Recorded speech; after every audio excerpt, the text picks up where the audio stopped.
या खुदा बहरे जनाब मुस्तफ़ा इमदाद कुन, या रसूल अल्लाह अज़ बहरे खुदा इमदाद कुन, या शहीद करबला या दाफ़िए करबो भला गुलरुखा शहज़ादा गुलगो क़बा इमदाद कुन।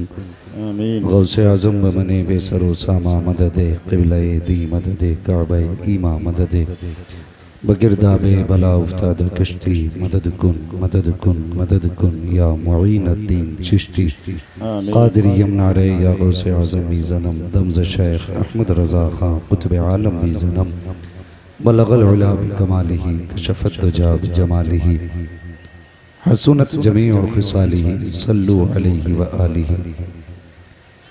करूँ तेरे नाम पे जाँ फिदा, न बस एक जाँ दो जहाँ फिदा, दो जहाँ से भी नहीं जी भरा, करूँ क्या करोड़ों जहाँ नहीं। सारे लोग अक़ीदत व मोहब्बत के साथ रसूल और आले रसूल की बारगाह में दुरूद व सलाम की डालियाँ निछावर कर लें।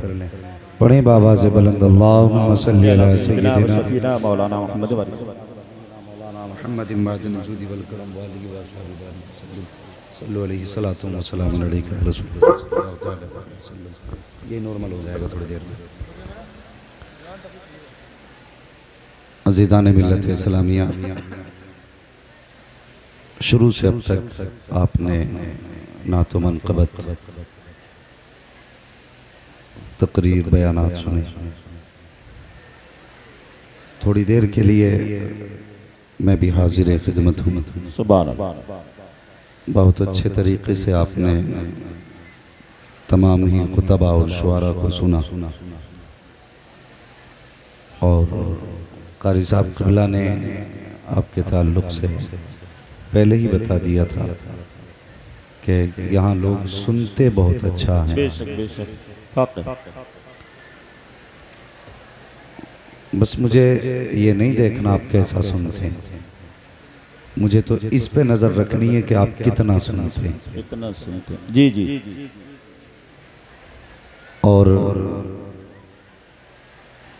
ज़हन नशीन ये बात भी कर लें, जितनी देर भी सुने मोहब्बत के साथ सुने, क्योंकि 2:10 हो चुके हैं। यकीनन ये वक्त सोने का है। अब नींद तकरीबन सभी को लगी होगी। बस थोड़ी सी सुस्ती दूर करें और जिन्होंने घुटने पकड़ रखे हैं वो घुटने छोड़ दें, जिन्होंने एक दूसरे का सहारा ले रखा है वो सहारा छोड़ दें। मोहब्बत से ज़रा दुरूद पाक पढ़ लीजिए। अल्लाहुम्मा सल्ली अला सय्यिदिना व शफ़ीइना व नबीना मौलाना मुहम्मद इमादिन वजूदी वल करम व आलिहि व अस्हाबिहि व बारिक वसल्लम सल्लु अलैहि सलातु व सलामुन अलैका या रसूलल्लाह सल्लल्लाहु अलैहि वसल्लम। अभी आपने अपने माथे की निगाहों से इदारे की मेहनतों कोशिशों का नतीजा मिंबर शरीफ पर देखा।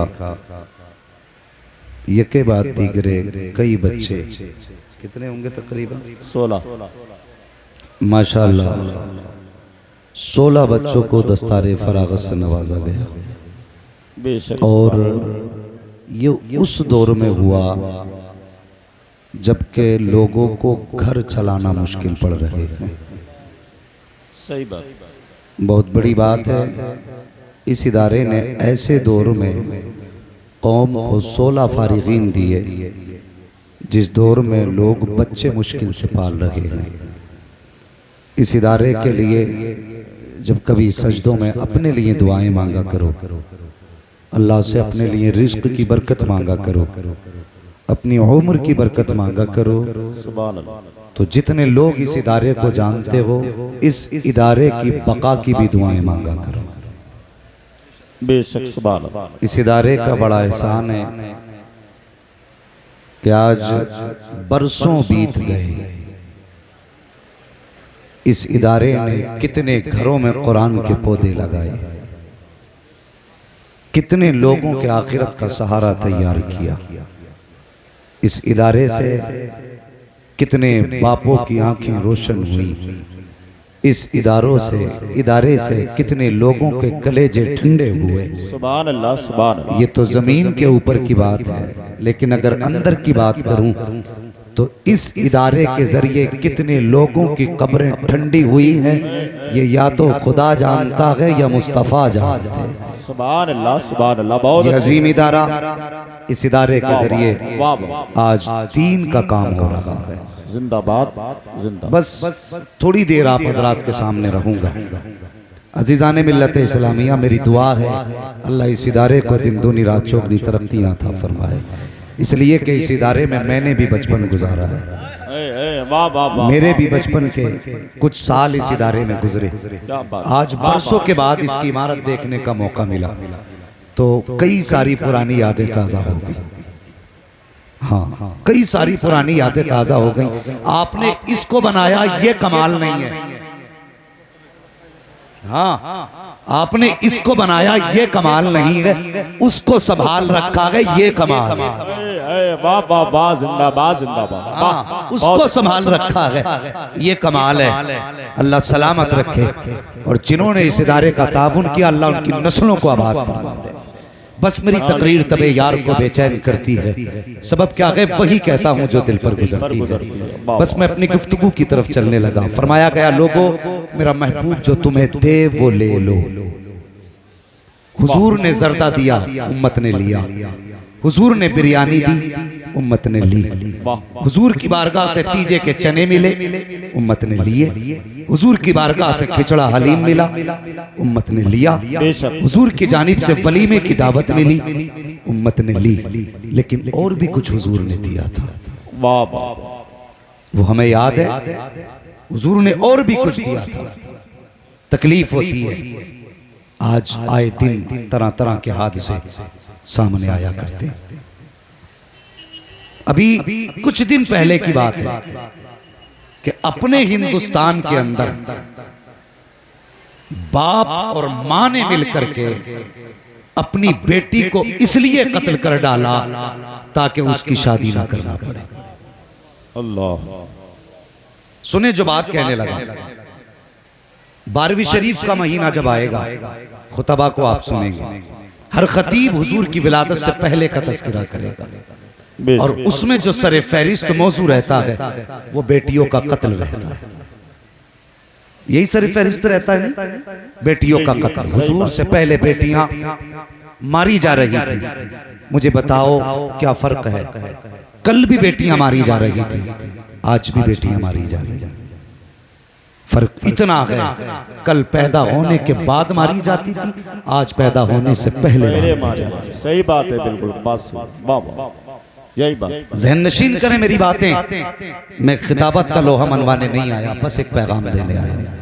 और इंशाअल्लाह इस आज के दिन के बाद इस पैगाम को मरते दम तक याद रखोगे। बाप और मां ने मिलकर बेटी को कत्ल किया ताकि उसका निकाह में और उसके शादी में जहेज न देना पड़े। अभी कुछ दिन पहले अपने आप को इस्लामिक कंट्री कहने वाला देश, जहाँ कहते कि यहाँ पे निजाम मुस्तफा है, उसी मुल्क के अंदर एक जालिम बाप ने 7 दिन की बेटी को गोलियां मार के कत्ल कर डाला। ये जमीन पे हो क्या रहा है? ये जमीन पे चल क्या रहा है? 7 दिन की बेटी को एक बाप ने कत्ल कर डाला। जब इंटरव्यू में उससे पूछा गया, बता तूने 7 दिन की बच्ची को कत्ल क्यों किया? इसका कसूर क्या था? इसकी खता क्या थी? इसने तेरा बिगाड़ा क्या था? अभी तो इसने आके दुनिया में होश भी नहीं संभाला था। अभी तो इसने तुझे अपनी आंखों से पहचाना तक न था। आखिर इसे कत्ल क्यों किया? तो कहने लगा, इसे इसलिए कत्ल किया कि मुझे पहली बेटी नहीं, मुझे पहला बेटा चाहिए था। हम किस डगर पे चलने लगे हैं? अपने समाज को उठाइए, देखिए क्या बेटियों को इसलिए तलाक नहीं दी जाती कि इसके शिकम से कोई बेटा नहीं हो रहा है, कितने लोगों के फोन आते होंगे हजरत के पास कि अल्लामा कोई तावीज दे दे। दामाद 5 दिन से 5 महीने से बुलाने नहीं आया, 3 साल से बुलाने नहीं आया, लेकिन जब वजह पूछी गई तो वजह जब निकल के आई सामने, यार कलेजे टुकड़े टुकड़े होते हैं। बाप आंखों में आंसू भर के कहता है मेरी बेटी का कसूर कोई नहीं, ससुराल के एक एक काम को ख्याल करके करती रही, सास की खिदमत करती रही, ससुर का एहतराम करती रही, पूरे ससुराल वालों के कपड़े धोती रही, सबके आगे उसकी गर्दन झुका के रहती रही। कसूर सिर्फ इतना है कि बेटी के शिकम से सिर्फ बेटियां पैदा हुई, इसलिए दामाद छोड़ के चला गया। ओ हयाकार, किसी की बेटी को इस बुनियाद पे न छोड़ कि उसके शिकम से पैदा हुई है। ओ खुदा के वास्ते अगर बेटियां पैदा हो तो दिल थोड़ा ना कर, खुदा का शुक्र अदा कर, इसलिए कि बेटे दुआओं से पैदा होते हैं लेकिन बेटियां नसीबों से पैदा हुआ कर। सुभान अल्लाह।